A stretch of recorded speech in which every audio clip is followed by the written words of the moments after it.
வழியிற்கு நான் சுத்தம் பண்ணவான் உமது வசனத்தின்படி தன்னை காத்து கொண்டிருக்கானோ.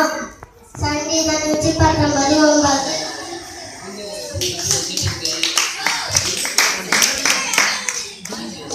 குயவன் கையில் இருக்கிறது போல நீங்கள் என் கையில் இருக்கிறீர்கள். எரேமியா 18:6.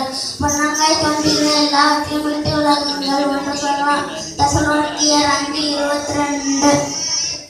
கர்த்தருடைய செட்டைகளின் கீழ் அடைக்கலமாய் வந்த உனக்கு அவராலே நிறைவான பலன் கிடைப்பதாக. ரூத் 2:12. அவர் என்னை சோதித்த பின் நான் பொன்னாக விளங்குவேன். யோபு 23:10.